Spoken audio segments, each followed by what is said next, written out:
There are villages in England that look exactly like the kind of place where nothing ever happens. Hollow's Bend was one of them.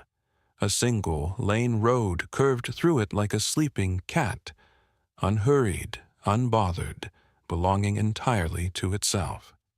On either side stood 9 houses, each one neat and particular, each one with its own small garden and its own particular curtains and its own particular way of pretending not to watch the neighbors. There was a post office that smelled of damp paper and boiled sweets. There was a church whose bell had not worked correctly since 1947, and nobody had thought to fix it. There was a pub called the Weathered Boot, where the same 4 men had been drinking the same bitter ale for what seemed like centuries. It was, in every visible way, perfectly ordinary.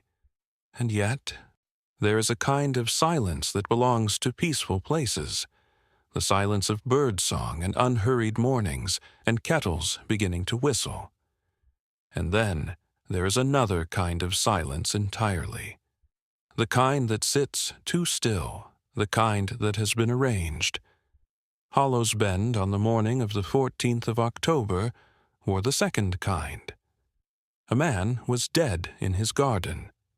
A retired judge named Aldous Fern, 71 years old, gray-haired, and not particularly mourned.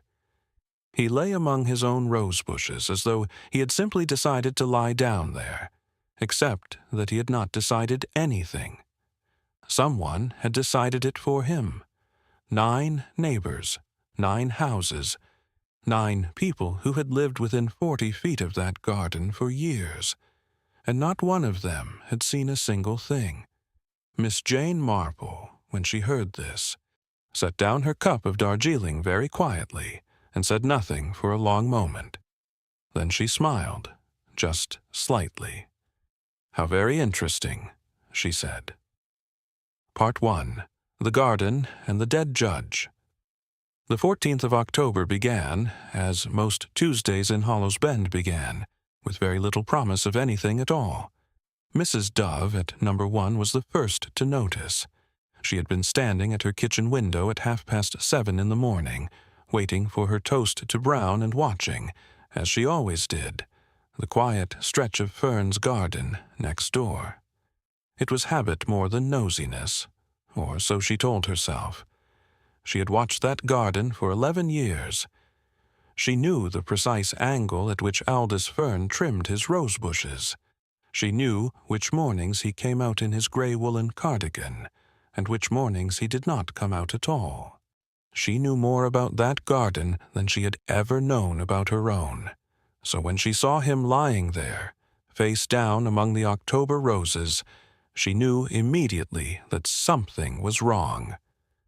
Not because of the position, though the position was wrong enough. Not because of the stillness, though the stillness was absolute in a way that had nothing to do with sleep.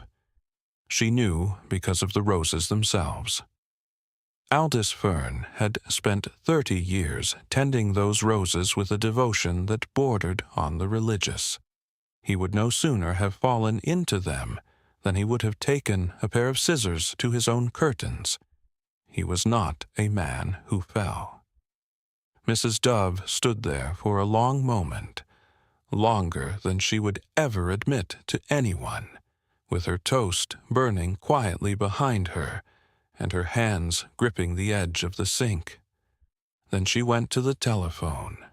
By 9 o'clock, there were 2 police cars parked in the lane outside number 5, which was Fern's house, and a small cluster of villagers had gathered at a respectful but intensely curious distance near the post office. Dr. Whitmore had been called.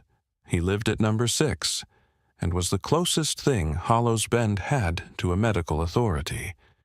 And he had examined the body with the careful, unhurried manner of a man who had seen death before and was not rattled by it.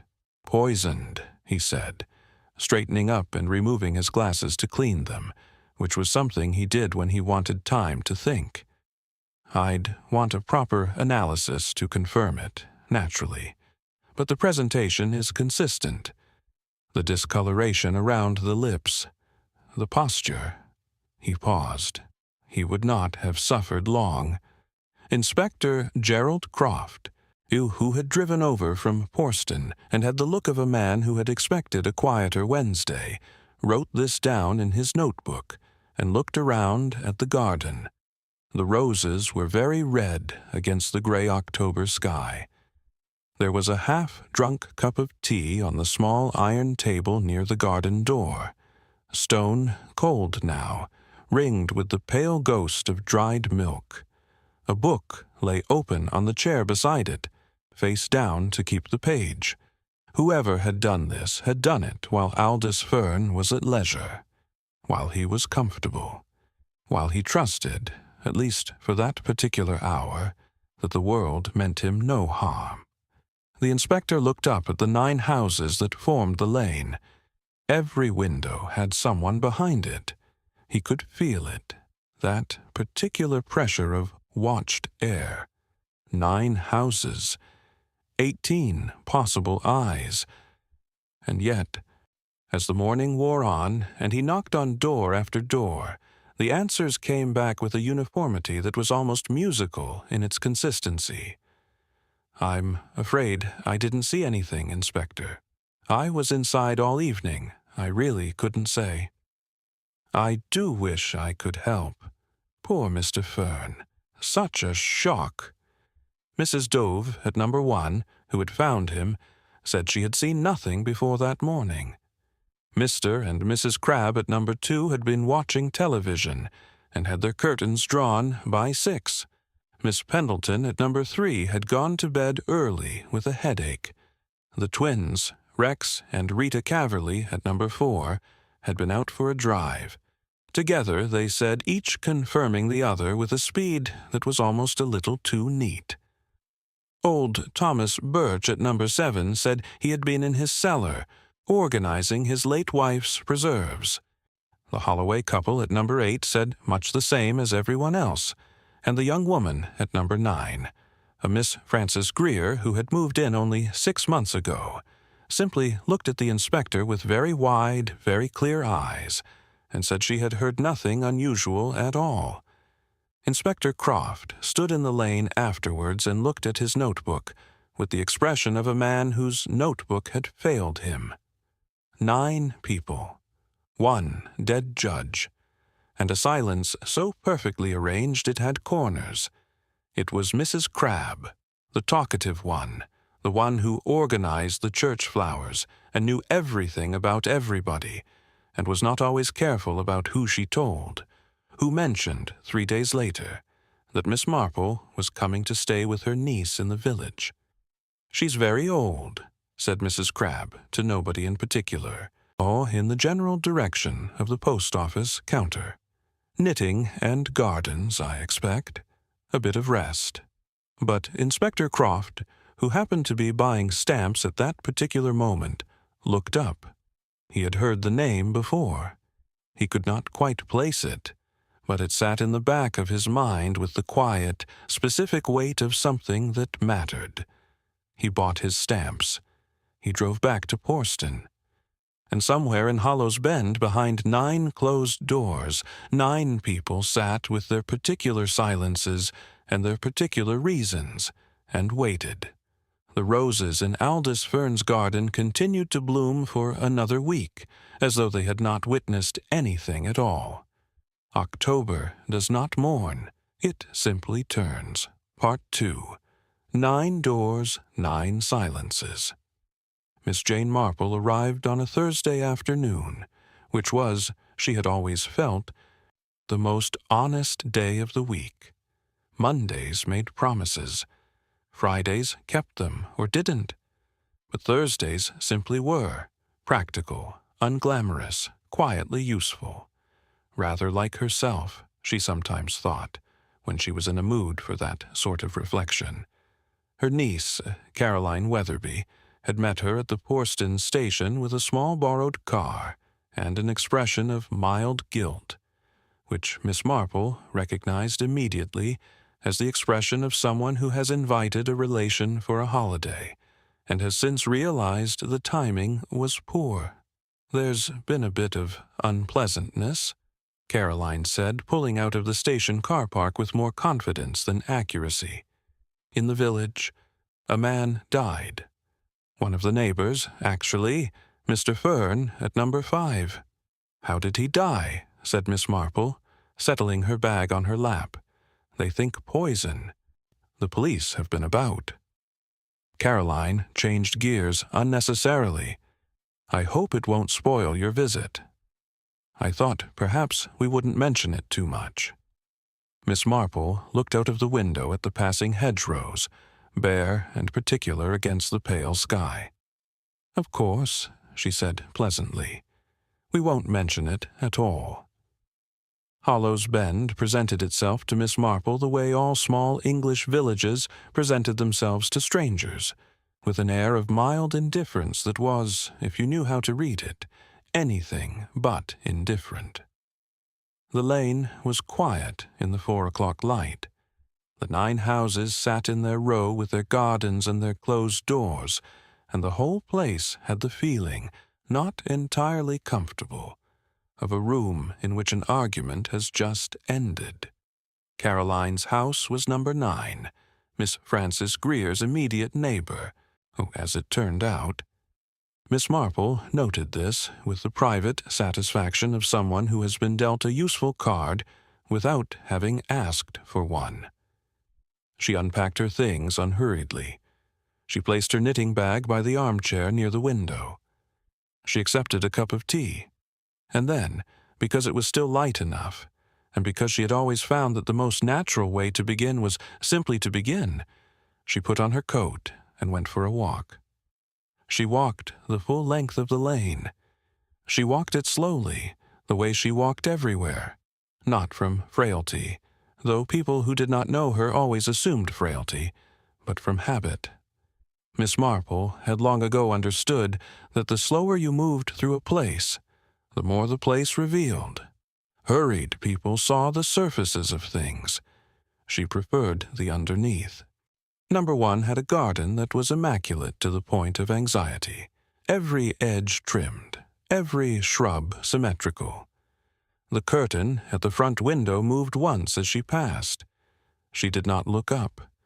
Number 2 had a newer door than the rest, painted recently, she thought, perhaps this summer, bright green, the kind of choice you made when you were trying to project cheerfulness.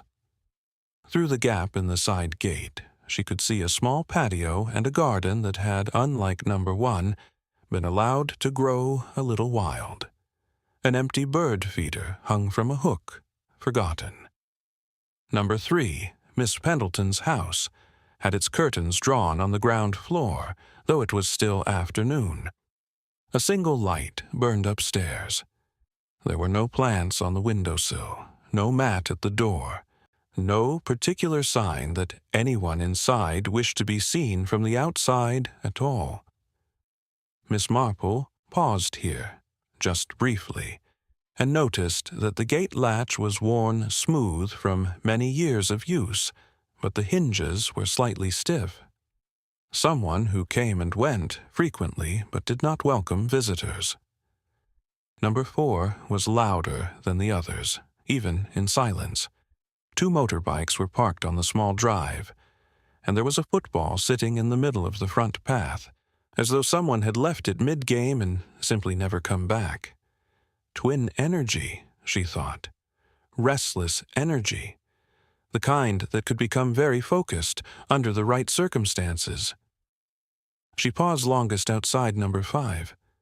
Aldous Fern's house was ordinary in every way that houses could be ordinary, and yet it had already taken on that particular quality that houses take on after a death, a slight holding of breath, a sense of suspended time, as though the walls themselves were waiting to see what came next.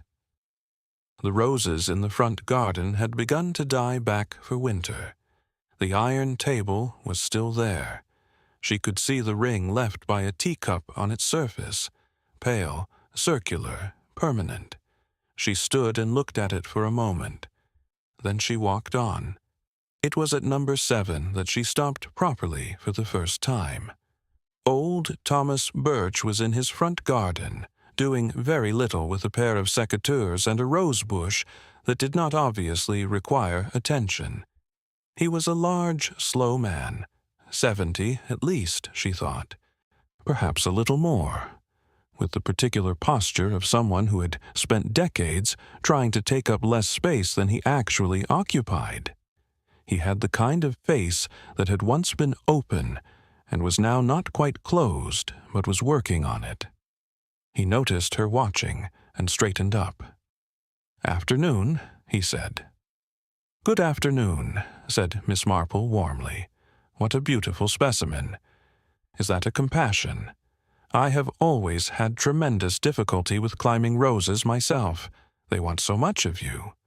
Thomas Birch looked at the rose bush as though he had not really looked at it in some time.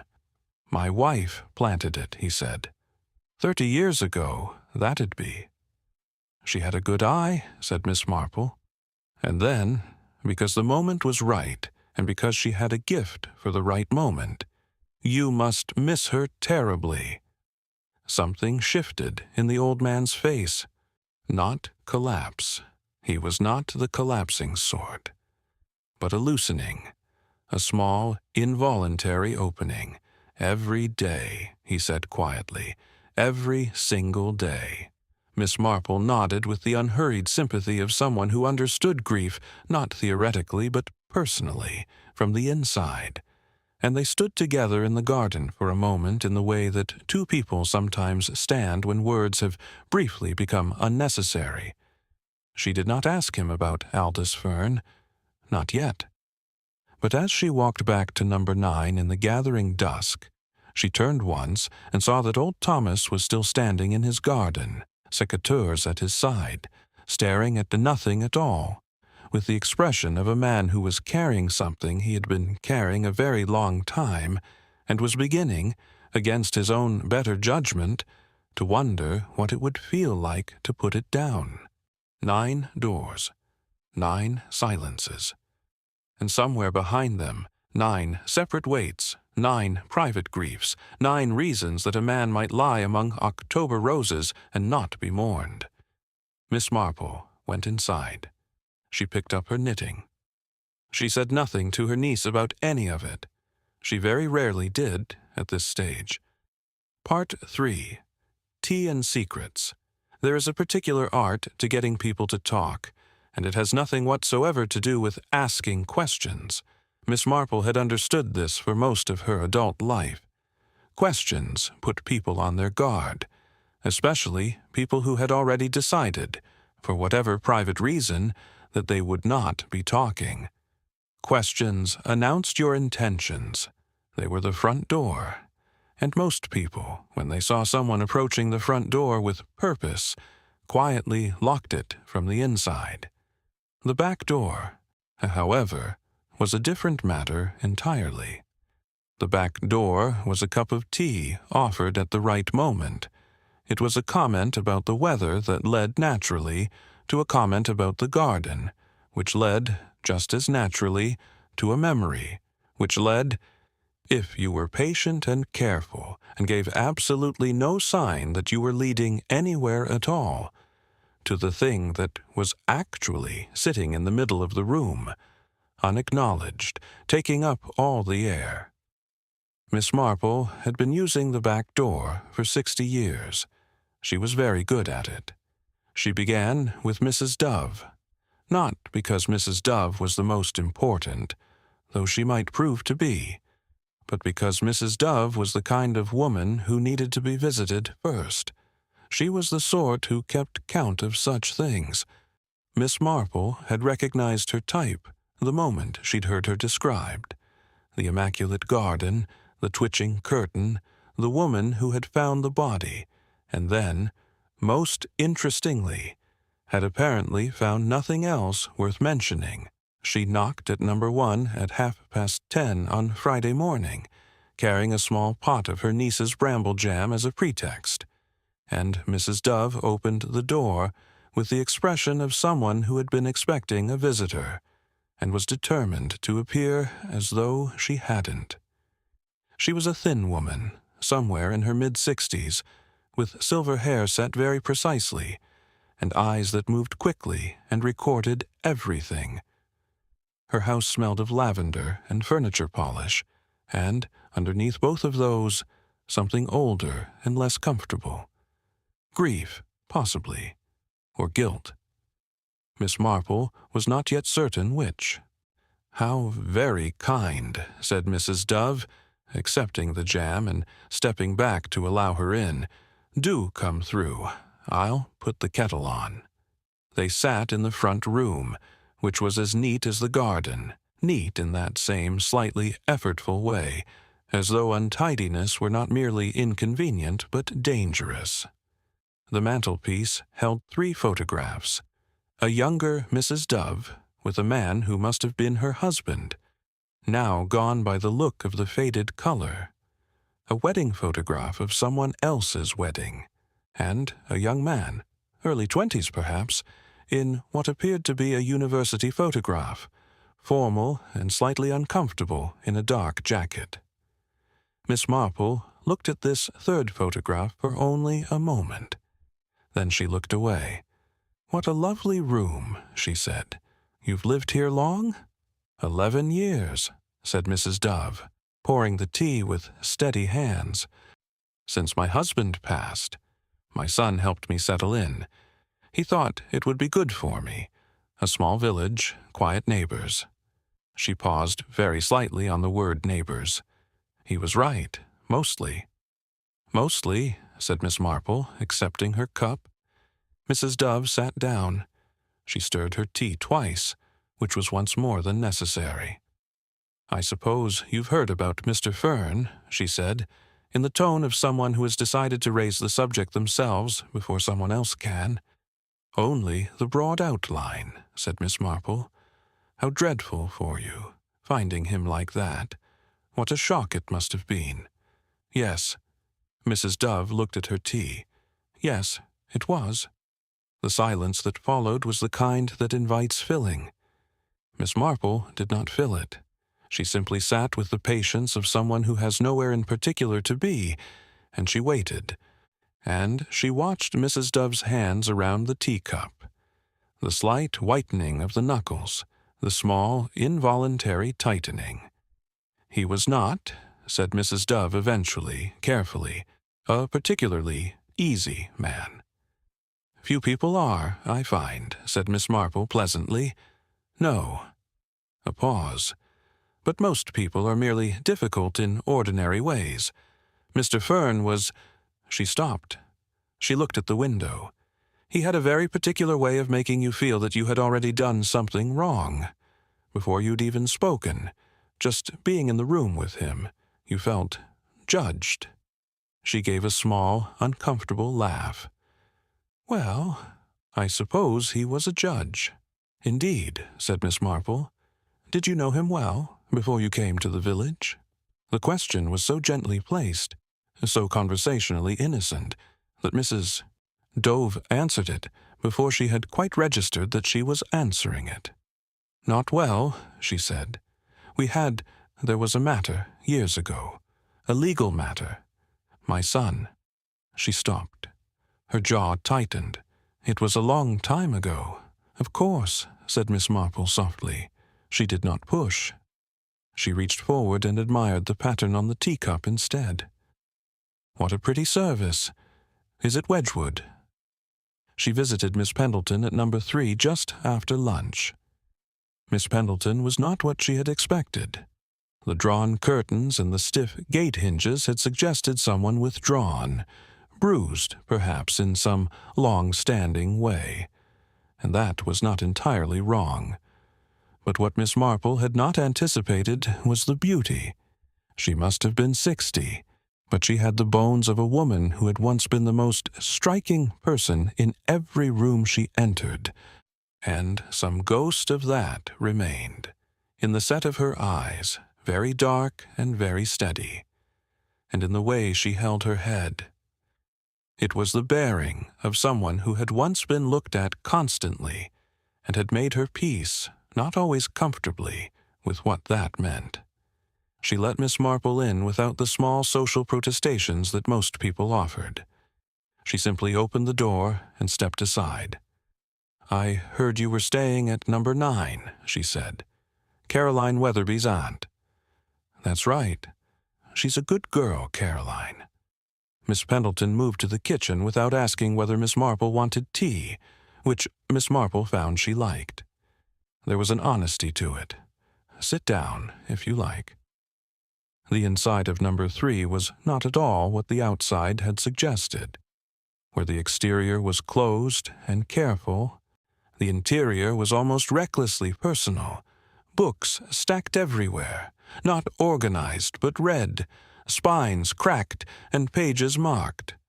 Paintings on every wall, mostly landscapes, mostly fields at dusk or dawn, in between light, she noticed. A collection of small glass animals on the windowsill, catching what little afternoon light came through. And on the kitchen table, slightly to one side, a single glass of red wine, at 2 o'clock in the afternoon.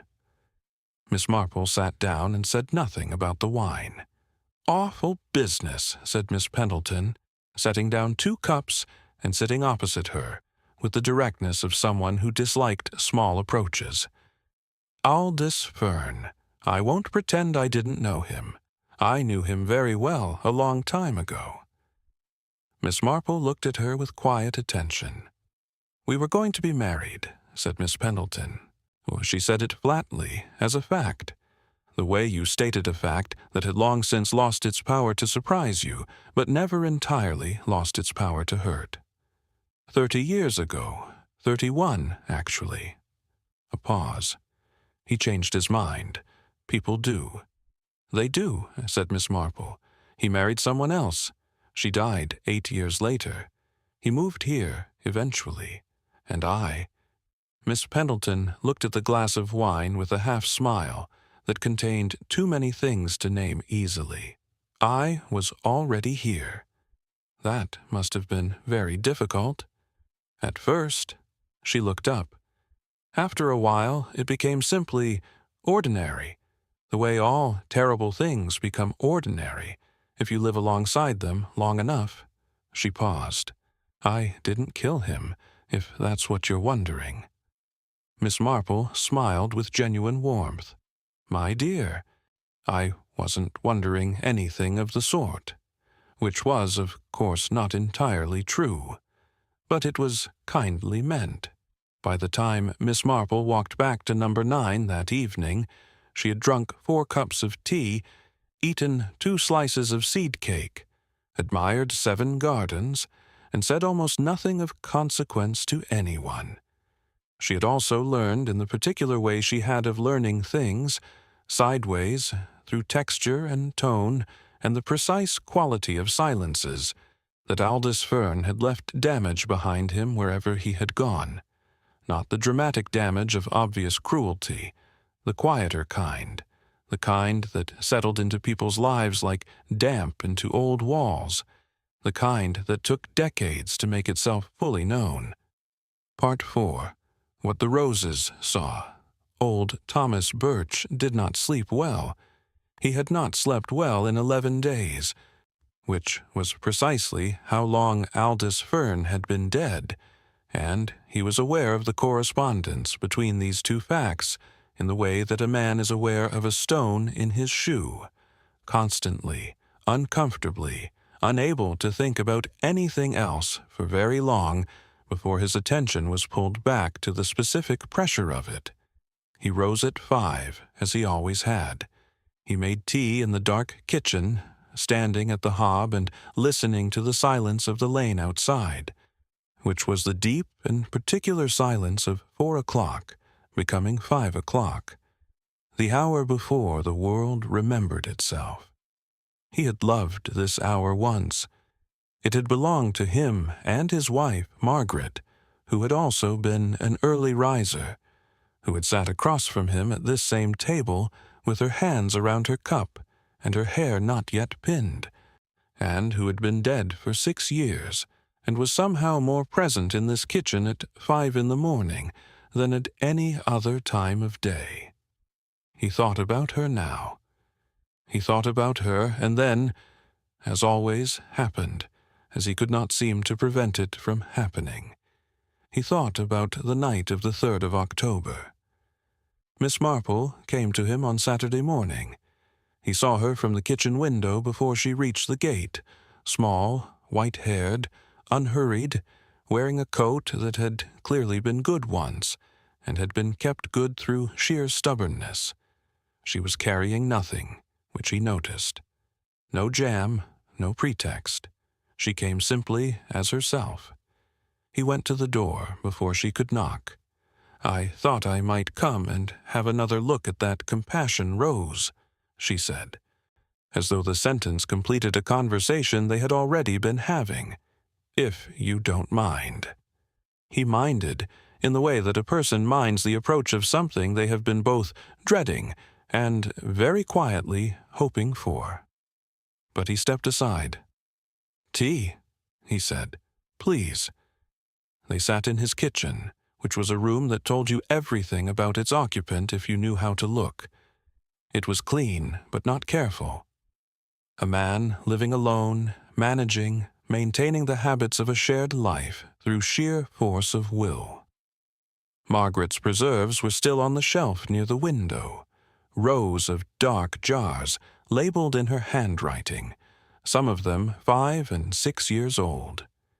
He could not bring himself to use them, and could not bring himself to throw them away, so they sat there, precise and patient, her handwriting growing slightly fainter each year as the labels aged.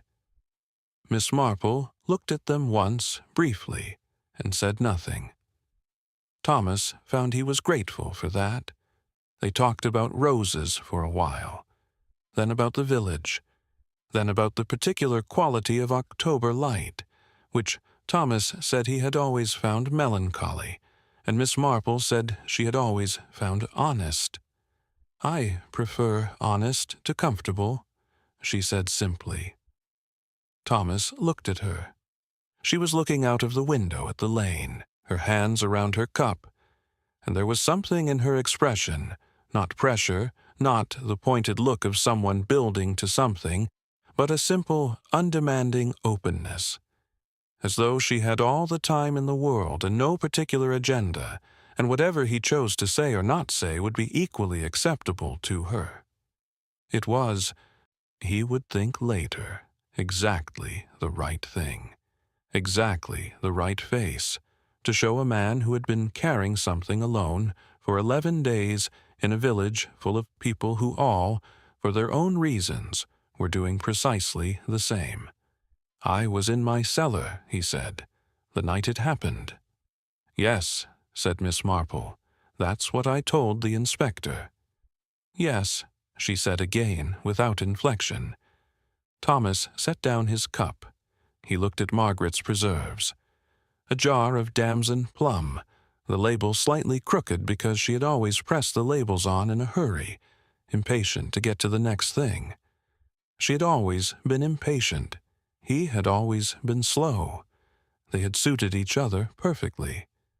"I wasn't in the cellar the whole time," he said. Miss Marple did not move. She did not lean forward or straighten or make any of the small physical adjustments that people make when they sense something important approaching. She simply remained exactly as she was, which was precisely what was needed. "I came up around 9, Thomas continued, "to get another cup of tea. And the kitchen window, it faces the lane. You can see number 5 from here, the side gate." He stopped. "What did you see, Mr. Birch?" He was quiet for a moment. The kitchen was very still. Outside, a wood pigeon called once, and then stopped, as though it, too, was waiting. "I saw someone coming out of Fern's side gate," he said. 9 o'clock, or just after, moving quickly, not running, but quickly. Head down. Could you see who it was?" "It was dark." He paused. But I know this lane. I've known this lane for 30 years. I know how everybody moves. Everybody's got their own particular way of moving. You live alongside people long enough. You know them by their walk the way you know them by their voice." He looked at his cup. I knew who it was. Miss Marple waited. "It was Dr. Whitmore," he said, "from number 6. The name sat between them in the quiet kitchen with the particular weight of something that had needed saying for a long time, and had finally been said. Miss Marple asked him, gently, why he had not told Inspector Croft. Thomas was quiet for a long while after this question. Long enough that Miss Marple did not press it, only waited, in her way, while the kitchen settled around them, and Margaret's damson plum sat on the shelf in its crooked-labeled jar, and the wood pigeon outside found its voice again. "Because," he said at last, "I know what Whitmore's wife went through 10 years ago, before they moved here." He looked up. His eyes were not wet, but they were heavy, the eyes of a man who had weighed something many times, and had not yet found a scale he was satisfied with. Fern was the judge. Her medical negligence case. She died 2 years after the ruling. Whitmore blames him. Always has.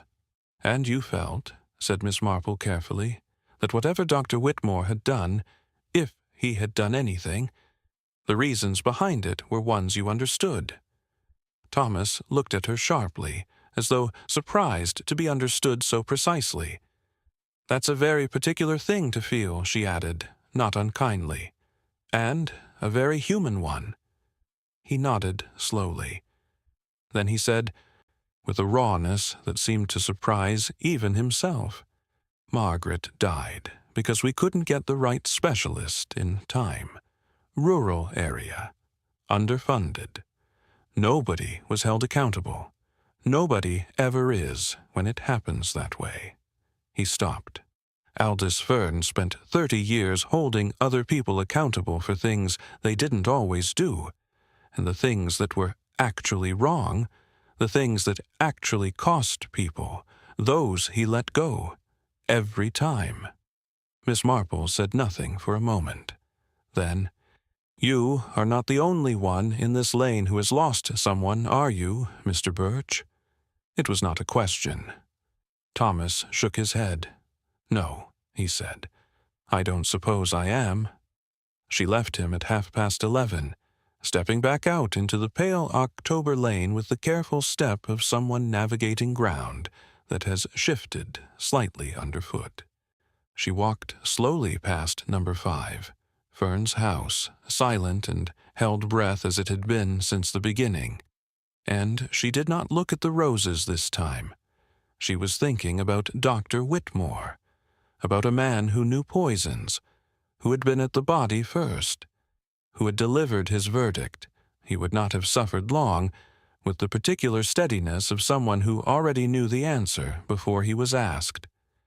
And about the 9 houses in their row, each one carrying its particular loss, its particular wound, its particular and private connection to one man who had spent a lifetime dispensing justice, and had, in the end, dispensed mostly damage. She was beginning to understand the shape of it now. Not all the details, not yet, but the shape. And the shape was not what Inspector Croft thought it was. It was not one person with one reason and one moment of decision. It was older than that. It was heavier than that.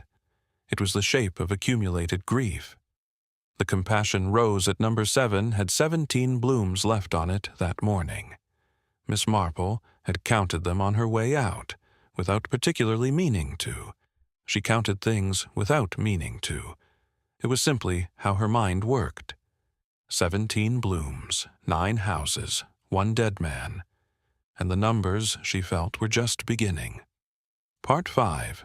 The weight of old wounds. There is a certain kind of pain that does not announce itself. It does not arrive with drama or noise or the sharp clarity of something acute. It arrives quietly, the way water arrives in an old house, through the smallest gaps, along the oldest cracks, finding its level in the lowest places. You do not notice it happening. You only notice, one morning, that the walls have changed color, that something that was once solid has become, over years and years of patient damage, soft. Miss Marple had seen this kind of pain many times. In St. Mary Mead, in other villages, in the faces of people who had lived too long alongside something unaddressed. She recognized it the way she recognized the particular smell of a room that had been closed too long, immediately, instinctively, and with a very clear understanding of what it meant. Hollow's Bend was full of it. Every house in the lane had it. She was becoming certain. Not the grief of one night or one event, but the accumulated weight of years, years of living alongside a man who had, in his quiet and authoritative way, taken something from each of them. Not all at once, not obviously, but steadily, the way a river takes a bank, so gradually that you cannot point to the exact moment the ground gave way, only to the fact that it has. She spent Saturday afternoon thinking about Dr. Whitmore. She did not go to him directly. That was not, she had found, the most useful approach with men of his particular type. Educated, self-contained, accustomed to being the most qualified person in any given room. Men like Dr. Whitmore responded poorly to being approached. They were constitutionally inclined to meet directness with withdrawal, the way sea anemones closed at the touch of a finger. Instead, she went to Mr. and Mrs. Crabbe at number 2. She had been saving them, in a mild way, because she had the feeling they would tell her more than they intended. Some couples, after many years together, had developed a conversational habit that worked against their own interests. They finished each other's sentences so automatically, so cooperatively, that they sometimes finished sentences that ought not to have been started. She had known couples like this in St. Mary Mead. They were, socially, a tremendous resource. Mr. Crabbe opened the door. He was a broad, red-faced man in his late 60s, with the slightly deflated look of someone who had once been physically imposing, and had been gently surprised by the softening that age insisted upon. He had kind eyes, she noticed, the kind eyes of someone who had needed them. Mrs. Crabbe appeared immediately behind him, which confirmed her assessment. "Miss Marple, do come in. Gerald, move the catalogues off the chair. We've heard so much about you from Caroline. Haven't we, Gerald?" "We have," said Gerald Crabbe, moving the catalogues. The front room at number 2 was the warmest she had entered in the lane. Not in temperature, the October chill reached everywhere equally, but in atmosphere. There were too many things in it, and all of them were loved. Photographs in mismatched frames. A dog basket in the corner occupied by a very old spaniel who opened one eye at Miss Marple and then closed it again with the philosophical indifference of great age.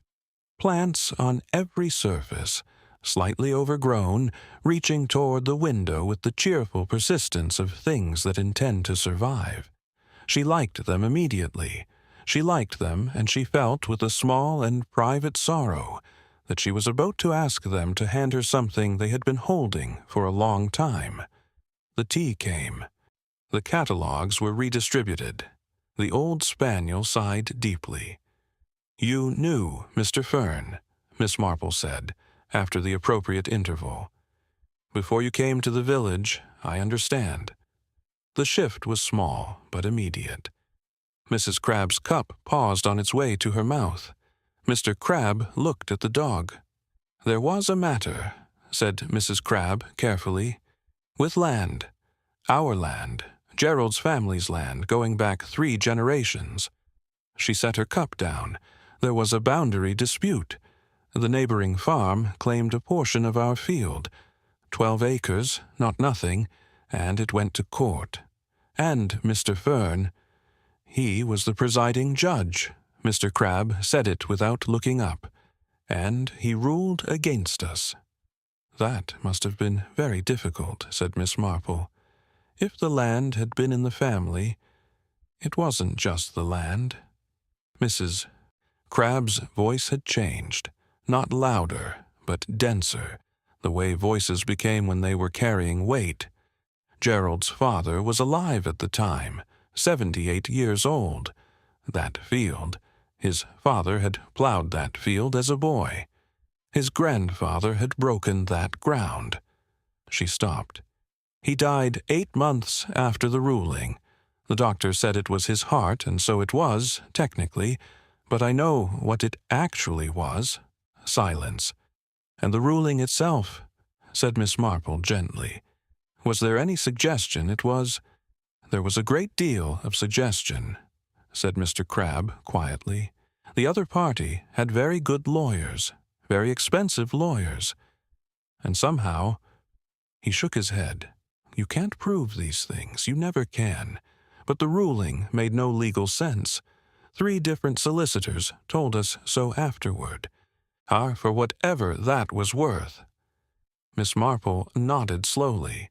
Did you know, she asked, that any of your neighbors had similar experiences with Mr. Fern? Another pause. Longer this time. Mrs. Crabbe looked at her husband. Something passed between them. Not words, not even quite a look, but the particular silent communication of 2 people who have been married long enough to think in the same direction without conferring. We knew some of it, said Mrs. Crabbe at last. Not all. You don't. In a village like this, you don't always talk about things like that openly. But you know. You can tell, with neighbors. You can tell who's carrying something. And most of them, said Miss Marple, were carrying something.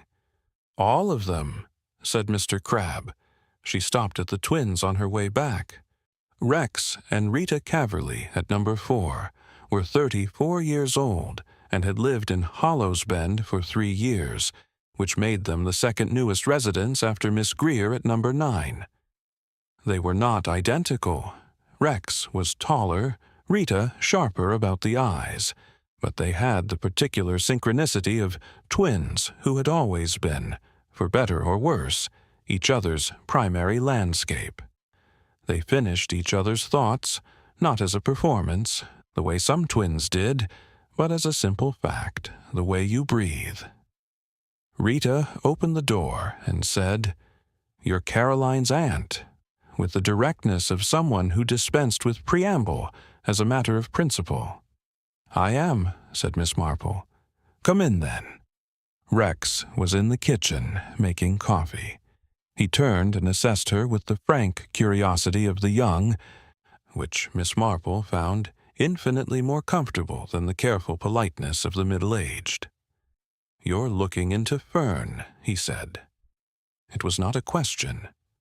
"I find it difficult not to," said Miss Marple honestly. Something passed between the twins, that same private frequency, and then Rita sat down at the kitchen table and said, "Our father, he had a will, very clear will. Everything split equally between us and our half-brother Edmund." She paused. "Edmund contested it, said our father lacked mental capacity when he wrote it. He didn't. We knew him. He was entirely himself." Her jaw tightened. Fern ruled in Edmund's favor. We got almost nothing. "How old were you?" 26, said Rex, setting down 3 cups. We'd been helping Dad for years. The business, the house. Edmund hadn't visited in 4 years. Didn't matter. He shrugged, but it was the shrug of someone who had practiced not caring and not quite perfected it. Edmund had better lawyers, apparently. Sound familiar? Miss Marple looked at her coffee. "And you moved here, knowing Mr. Fern lived here?" The twins looked at each other. "We moved here," said Rita slowly, "because we found out he lived here." The sentence landed in the warm kitchen and sat there, plain and undecorated, neither of them adding to it or taking it back. Miss Marple wrapped her hands around the warm cup. "I see," she said quietly. And she did see. She saw it very clearly now. The shape she had been building since Thursday afternoon, house by house, cup of tea by cup of tea, wound by wound. 9 houses, 9 histories, 9 separate threads of damage, all leading back to the same source. And all of them, every single one, had known about each other. They had come here, or stayed here, or arranged themselves here, around one man who had sat in judgment over their lives. And they had said nothing, not to the police, not to outsiders. But had they said something to each other? That was what she did not yet know. That was the door she had not yet opened. She walked back to number 9 in the early evening, when the lane was copper-colored and quiet and the lights were coming on behind 9 sets of windows. Each window glowed separately. Each house held its own warmth. But Miss Marple, looking at them, did not see 9 separate lives. She saw for the first time something that had the shape of one. Part 6. A collective confession. Miss Marple did not sleep well on Saturday night. This was not unusual. She had never been a reliable sleeper. Her mind had always been the last part of her to agree that the day was finished, and it had a particular habit of continuing its work in the small hours when everything else had gone quiet, and there was nothing left to distract it. She had made her peace with this arrangement long ago. She kept her knitting by the bed and a lamp with a low bulb, and she had learned to treat the hours between 2 and 4 as simply another kind of thinking time. Slower, less directed, but often surprisingly productive. She knitted 3 inches of a gray wool scarf and thought about 9 people who all knew each other's secrets. Because that, she was now quite certain, was the truth of it. Not 9 people each, sitting alone in their separate houses with their separate wounds, unaware of the others. That had never been the right picture. She had felt it from the beginning, felt it in the too perfect uniformity of their silence, in the way each account she had gathered had the careful quality of something rehearsed, not dishonestly rehearsed, but settled, agreed upon. You did not get that kind of collective quiet by accident. You got it by arrangement. She went to Dr. Whitmore on Sunday morning. She had thought carefully about the timing. Sunday morning had a particular quality in English villages, a slower, more unguarded quality, the armor of the week not yet fully assembled. People answered doors on Sunday mornings in their cardigans. They had not yet arranged their faces for the day. Dr. Whitmore answered his door in a gray cardigan. He was a lean, precise man in his early 60s with the kind of face that had been handsome in a clean-lined way and had aged into something more interesting, more weathered, more particular, with a quality of attention in the eyes that she recognized as a fellow observer's habit. He looked at her with neither surprise nor excessive welcome, which told her that he had been expecting this visit, or one very like it, since approximately Thursday. "Miss Marple," he said, "I wondered when you'd come." "I hope I'm not disturbing you," she said. "You are," he said pleasantly, "but do come in." His house was the most orderly in the lane, and also, she felt, the loneliest. Not unhappy. There was a distinction, she had always felt, between order chosen from grief and order chosen from discipline, and this was the latter.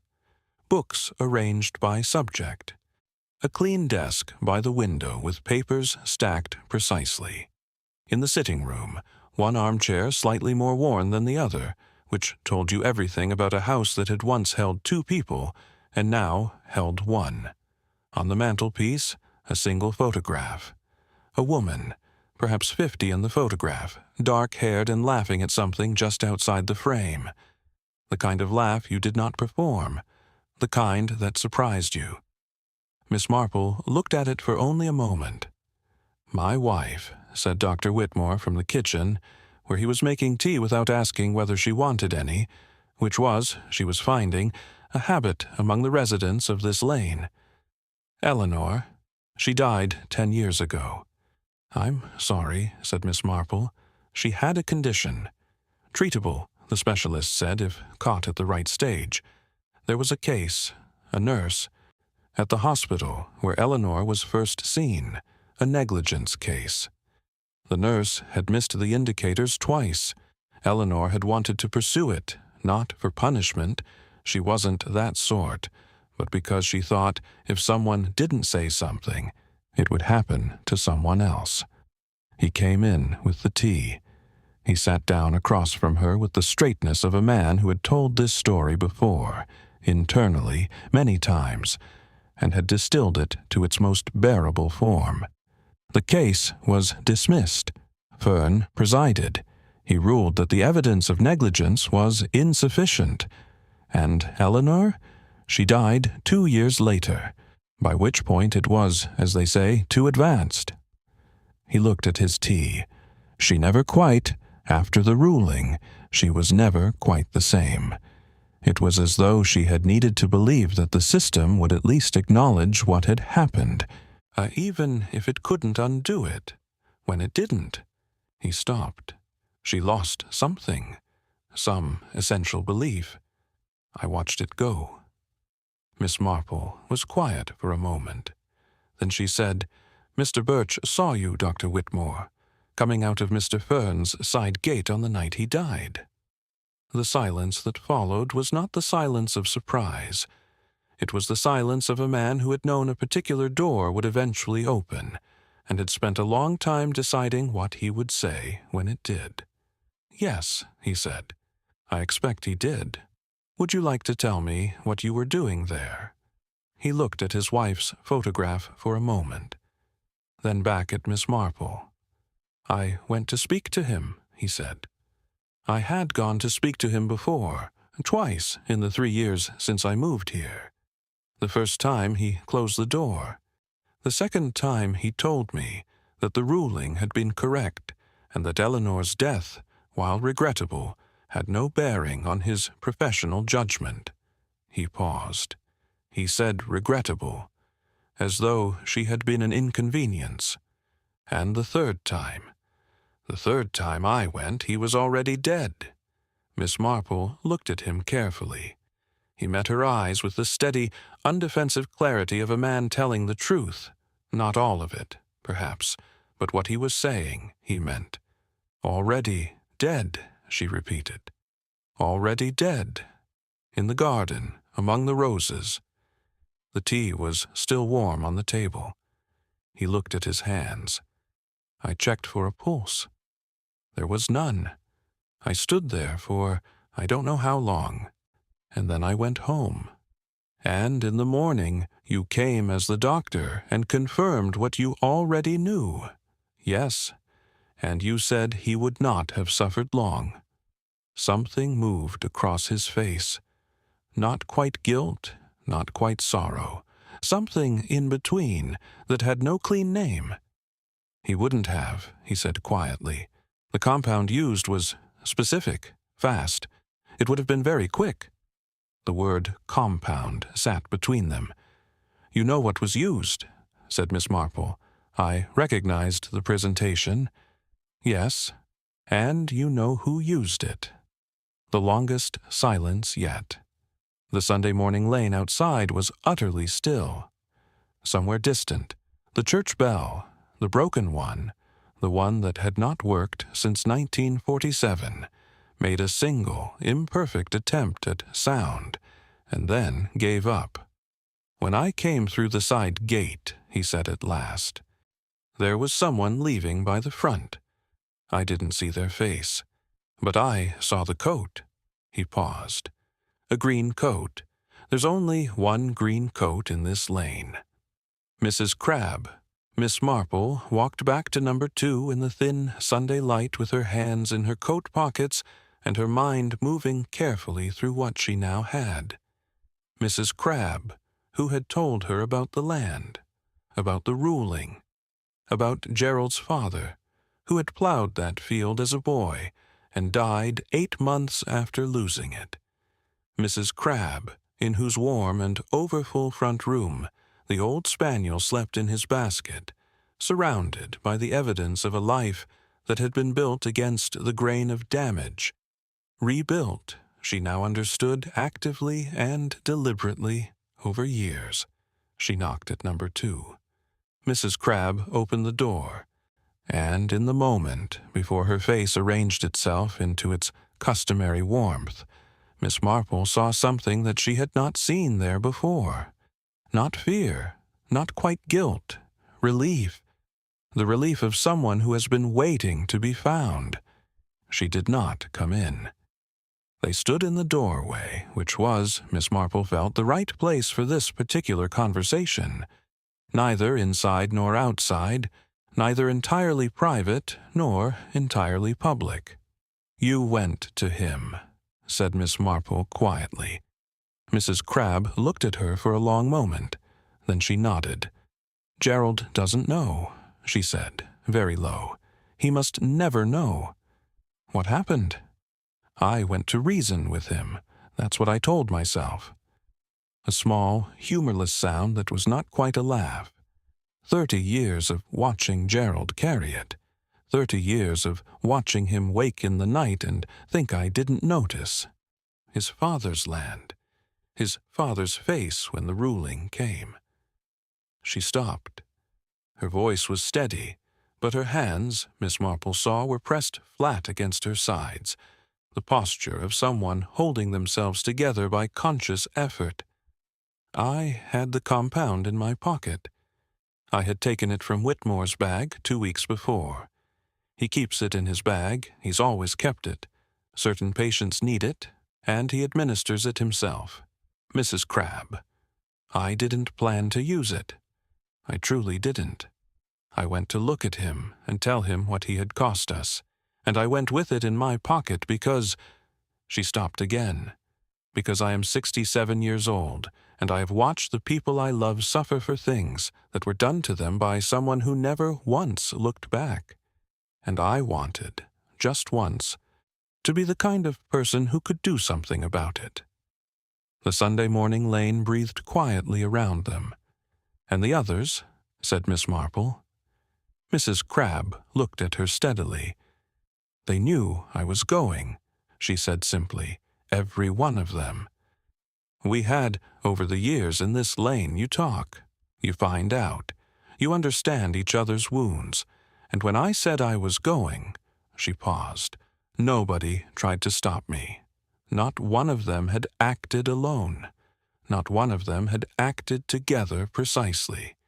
They had simply known, and been willing to know, and said nothing before, and said nothing after, in the particular way of people who have made, together and separately, the same private peace with the same unpeaceable thing. Miss Marple stood in the October lane and understood completely, for the first time, the shape of what had happened here. It was not complicated. It was only very, very human. Part 7. Poison Shared. 9 ways. Inspector Gerald Croft arrived at Hollow's Bend on Sunday afternoon. He had not been summoned. He had come, he said, simply to follow up, a phrase that meant, in police language, that something had been nagging at him, and he had decided, in the way that moderately good detectives occasionally did, to trust the nagging. He parked his car at the end of the lane and walked its length slowly, hands in his coat pockets, looking at the 9 houses with the expression of a man who was beginning to suspect that the answer to his problem had been standing directly in front of him for 2 weeks, and he had simply been looking at it from the wrong angle. Miss Marple was sitting on the small bench in Caroline's front garden when he passed number 9. She had been sitting there for 40 minutes with her knitting in her lap and her eyes on the lane, and she had not knitted a single stitch. "Inspector Croft," she said pleasantly. He stopped. He looked at her with the cautious assessment of a man who has been told a name and has remembered finely and inconveniently where he heard it. "Miss Marple," he said, "might I ask, how long have you been in the village?" "Since Thursday," she said. "Do sit down, Inspector. There are things I think you ought to know, and this bench is perfectly adequate for the purpose." He sat. She told him carefully. Not everything, not yet, and not without thought about the order of things. She told him about old Thomas and what he had seen from the kitchen window. She told him about Dr. Whitmore and the side gate. Oh, and the compound that had been taken from his medical bag 2 weeks before the death. She told him about Eleanor Whitmore and the ruling and the word regrettable. She told him about the crabs and the land and Gerald's father and the green coat. She did not tell him about the conversation in the doorway. Not yet. Croft listened without interrupting, which told her he was better at his job than he sometimes appeared. He had a small notebook open on his knee, and he wrote in it occasionally, but not constantly. He was listening more than recording, which was the right instinct. When she finished, he was quiet for a moment. "So Whitmore didn't administer the poison," he said. "No," said Miss Marple. "He went to speak to Fern and found him already dead. He was, in a sense, simply the last to arrive at something that had already concluded. And Mrs. Crabbe had the means, the opportunity, and a reason that 30 years had done nothing to diminish." She paused. "Whether she used it is something you will need to establish properly, through proper channels. I am only telling you what I know and what I have been told." Croft looked at his notebook. Then he looked at the lane. The 9 houses sat in their afternoon quiet, unhelpfully ordinary. 9 people, he said. 9 people who all knew. Yes, that's conspiracy at minimum, withholding evidence, accessory after the fact potentially for most of them. "Potentially," said Miss Marple, in a tone that was perfectly neutral, and yet somehow conveyed that potentially was doing a great deal of work in that sentence. Croft looked at her. "You don't think I should charge them," he said. "I think," said Miss Marple carefully, "that what you should do is entirely your decision and the law's decision, and I would not presume to instruct either. I am only an old woman who has been visiting her niece." She picked up her knitting, which she had not touched for 40 minutes, and began a stitch. "But I have known a great many people in my life, Inspector, and I have learned to distinguish between the silence of the guilty and the silence of the wounded. They are not the same silence. They do not feel the same, and they do not mean the same. And treating them as though they do has always seemed to me a very particular kind of injustice." She went to each of them that afternoon. Not to confront. That was not what was needed now. But because she felt, with the quiet certainty that had guided her through 60 years of human observation, that each of them deserved to know what was coming. Not from the police. From someone who had listened to them without an agenda and without the cold machinery of process, and who had understood or tried to what each of them had been carrying. She went to Mrs. Dove first. Mrs. Dove's son, she had established, through careful and gentle inquiry over the past 2 days, had been 17 years old when Aldous Fern had presided over his case. A fight outside a pub. 2 boys, one of whom had a father with money and the right kind of lawyer.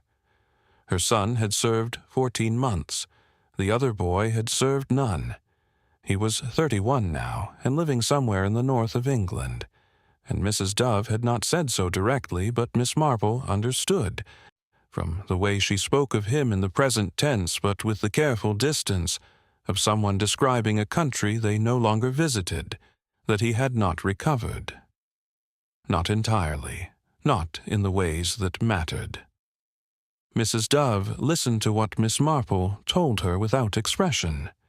Then she said, "Will they arrest her, Margaret Crabbe?" "I don't know," said Miss Marple honestly. Mrs. Dove nodded slowly. She looked at the immaculate garden, the product, Miss Marple now understood, of years of redirected anguish, all that unspent grief pressed into edges and symmetry and control. "She did what she did," said Mrs. Dove quietly, "and I cannot honestly say—" She stopped. "You don't have to say anything," said Miss Marple. At number 4, the twins were together on the sofa when she knocked.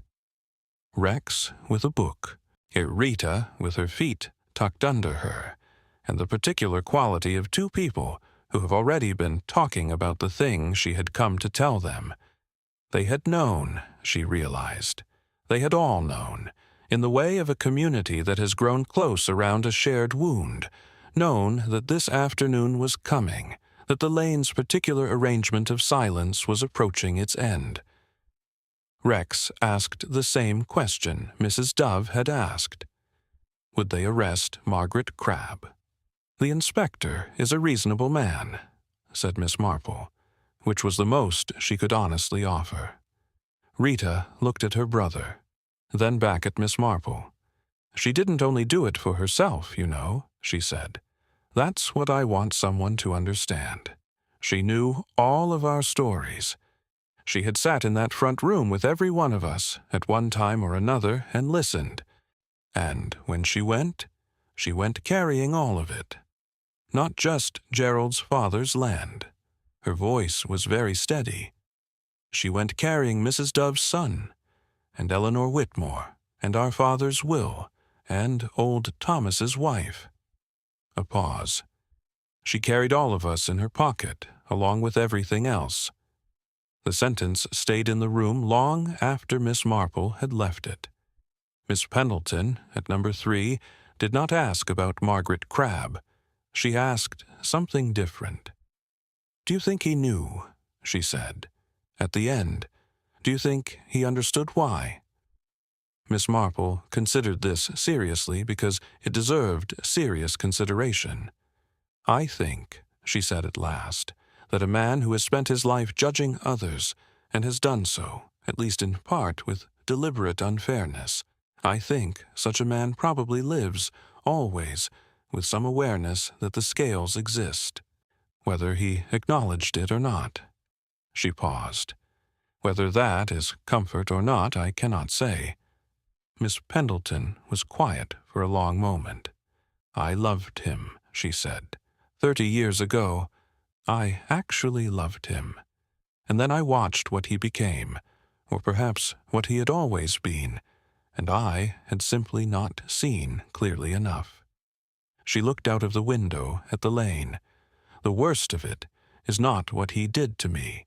The worst of it is that loving him badly taught me to distrust my own judgment, and I have never entirely gotten that back." It was, Miss Marple thought, the most devastating thing anyone had said in the lane all week. She stayed at number 3 for a long time. Old Thomas she found in his garden in the late afternoon light, standing with his secateurs at his side, looking at the compassion rose in the last of the October sun. She stood beside him for a while without speaking. He did not seem surprised to find her there. "Will it end badly?" he asked eventually. "I don't know," she said, "but I think it will end honestly, which is not always the same thing, but is usually, in the long run, better." He nodded. He reached out and touched one of the 17 remaining blooms very lightly with one finger, not clipping it, not adjusting it, simply acknowledging it. "Margaret was always the bravest of us," he said. "We all sat with our wounds. She was the only one who stood up with hers." By the time Inspector Croft knocked on the door of number 2 at 4:30, the Sunday lane had gone very quiet. Gerald Crabbe opened the door. His wife stood behind him in the hallway, in her green coat, which she had apparently put on without entirely knowing why. Perhaps simply because it was the coat she had been wearing, and she saw no reason now, at the end of things, to pretend to be anyone other than exactly who she was. She looked past the inspector, down the lane, to where Miss Marple stood at the gate of number 9. For a moment, the two women simply looked at each other across the October distance. Then Margaret Crabbe nodded, once, slowly, and Miss Marple nodded back. Part 8. What Justice Looks Like. November came to Hollow's Bend the way it always came to small English villages, without ceremony, without apology, simply arriving one morning in the quality of the light, and the particular coldness of the air, and the way the last leaves let go of things, with a kind of exhausted relief, as though they had been holding on not from any desire to stay, but simply from an inability to decide to leave. Miss Marple noticed all of this from Caroline's front window on the morning of the 1st of November, with her tea going cold beside her, and her knitting untouched in her lap. She had been in Hollow's Bend for 18 days. She was leaving on Thursday. Margaret Crabbe had not been arrested. This was not, Inspector Croft had explained to Miss Marple on Monday morning, a permanent state of affairs so much as a practical one. The evidence was largely circumstantial. The compound identified in Aldous Fern's system was a sedative derivative, one that, in high enough concentration, would induce cardiac failure in an elderly man with Fern's particular medical history, and while it matched the compound in Dr. Whitmore's medical bag, the bag had been accessible to any number of people, and proving the chain of possession to a legal standard was, as Croft put it, with the careful understatement of a man who had thought about this a great deal, not straightforward. Furthermore, Aldous Fern had been 71 years old with a heart condition that his own doctor, a Dr. Peel in Porston, who had never met his neighbours, had described as serious. There had been, in the weeks before his death, a perfectly credible medical case for natural causes. There still was, and there were 9 people, all of whom had nothing to say. "You could pursue it," said Miss Marple, "with sufficient resources and sufficient time." "I could," said Croft. He looked at his notebook, which had a great deal written in it, and none of it quite adding up to what a prosecutor would call a case. "The question is whether I should." Miss Marple said nothing. "You think I shouldn't," he said. "I think," said Miss Marple, "that you are a man who takes his responsibilities seriously, and that the most serious of them is not the one written in the statute books. It is the one that requires you to understand the difference between what the law can do and what justice actually is." She paused. "Those two things overlap more often than not, but not always." Croft was quiet for a long time. "He was a corrupt judge," he said at last, in the flat tone of someone stating a fact they have confirmed and do not enjoy. "I did some looking. 3 cases, not just the ones in this lane.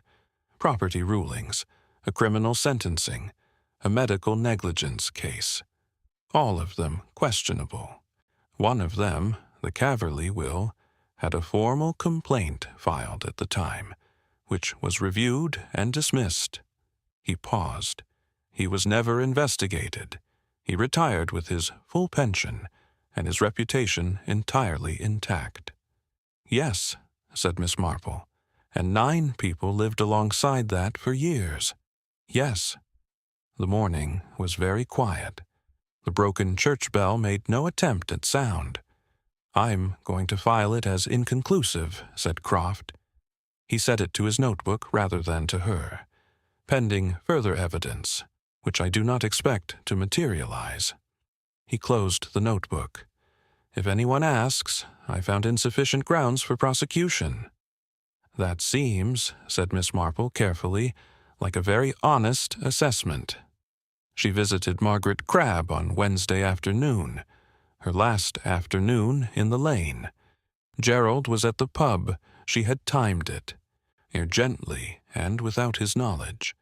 And Margaret was in the kitchen with the old spaniel at her feet, doing nothing in particular in the way of someone who has recently set down a very heavy thing and is not yet accustomed to the absence of its weight. She looked older than she had 2 weeks ago, not diminished. Margaret Crabbe was not the sort of woman who diminished, but different, as though some internal arrangement had shifted, as though she had been, for a very long time, holding herself in a particular shape, and was only now, slowly, allowing herself to be some other shape instead. He doesn't know, she said, when Miss Marple sat down. Gerald, he still doesn't know. Will you tell him? Margaret looked at the spaniel. He was sleeping with his chin on her foot, breathing with the deep, uncomplicated contentment of very old dogs. I don't know, she said. I've thought about nothing else for 2 weeks, and I still don't know. She paused. Is that wrong? Not telling him? I think, said Miss Marple, that you know your husband better than I do. And I think you know better than I do what he could carry and what he couldn't. He would have stopped me, said Margaret. If he'd known, he would have talked me out of it with his kindness and his patience and his enormous, infuriating goodness. A pause. And then he would have gone on waking in the night and thinking I didn't notice for another 30 years. She said it without heat, just truth, plainly stated. You did it for him, said Miss Marple. I did it for all of them, said Margaret. Rex and Rita, Thomas's Margaret, Eleanor Whitmore, Mrs. Dove's boy. She looked down at the spaniel. But yes, most of all for Gerald. Miss Marple nodded slowly. Do you regret it? She asked. The kitchen was very quiet. The spaniel breathed. The November light came through the window at its low, honest angle and lay across the table between them without warmth, but with a kind of clarity that was, in its way, its own comfort. I regret, said Margaret Crabbe at last, that it was necessary. It was, Miss Marple thought, an extraordinarily precise answer. She said good-bye to each of them on Thursday morning. Old Thomas gave her 3 stems from the compassion rose, cut carefully, wrapped in damp newspaper for the journey. He said very little, but held her hand for a moment at the gate with the simple, unself-conscious gratitude of someone who has been understood. Miss Pendleton gave her a small glass bird from the windowsill collection, a blue wren, perfectly made. Something to look at when you're thinking, she said, which was the most personal thing she had offered anyone, Miss Marple suspected, in a very long time. The twins walked her to the end of the lane, one on each side, which made her feel, unexpectedly and rather touchingly, like someone being escorted. Rex said he hoped she'd come back. Rita said she knew she wouldn't, which was honest, and Miss Marple liked her for it. Mrs. Dove stood at her gate and watched her go without coming out, which was entirely in character, and the watching was in its way a kind of tenderness. Dr. Whitmore nodded to her from his front step. A small, formal nod. The nod of a man who is not given to demonstrations, but means his nod absolutely. The Holloways at number 8, who had, she now knew, lost a daughter to a custody ruling 20 years ago, a ruling Fern had presided over, and which had given the child to a father who had not deserved her, waved from the window together, their faces close, the particular closeness of two people who have survived something by holding on to each other. Miss Greer at number 9, young, wide-eyed Miss Greer, whose presence in the lane had initially seemed to Miss Marple like an anomaly, and had eventually resolved itself into something more complicated, a niece of old Thomas's who had moved in 6 months ago, simply to be near him, simply to keep an eye, simply out of love, opened her door and said nothing, only smiled. It was a smile that contained a great deal. Caroline drove her to the station in the small borrowed car. Was it a nice visit? She said, pulling onto the main road with her customary confidence. Very nice, said Miss Marple. Peaceful. Miss Marple looked out at the November hedgerows, bare and clean and very particular against the pale morning sky. In a way, she said. Caroline, wisely, did not ask further.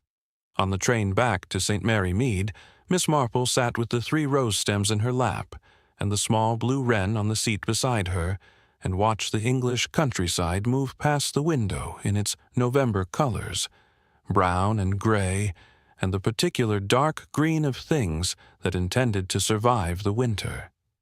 She thought about Aldous Fern.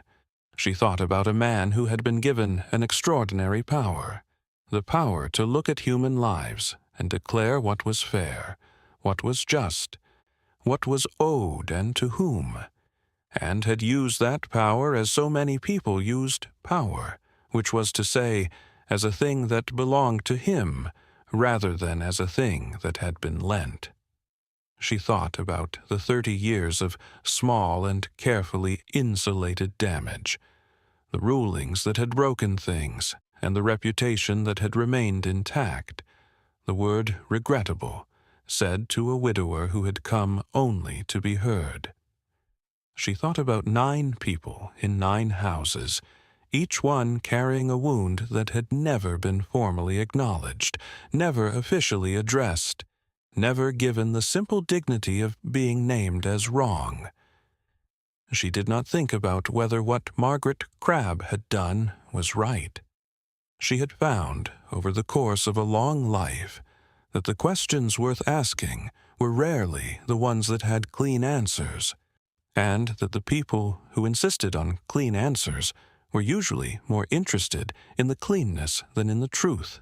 She thought, instead, about the lane as she had first seen it. 9 houses in the October light, quiet and ordinary, each one a closed door, each one a particular silence.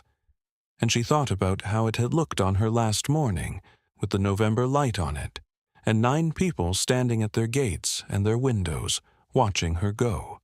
Still quiet, still particular, but different. The silence now had a different quality. It was the silence of people who had been understood. She arrived home at 4:30. Mrs. Harrison had left a casserole in the oven and a note on the kitchen table. The cats were demanding. The garden needed attention.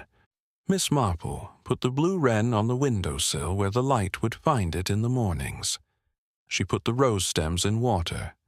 She sat down in her chair by the window and looked out at the familiar garden, and she thought, as she sometimes thought in the quiet hours, about the people she had met and the things she had been trusted with, and the weight of knowing things that could not always be neatly resolved.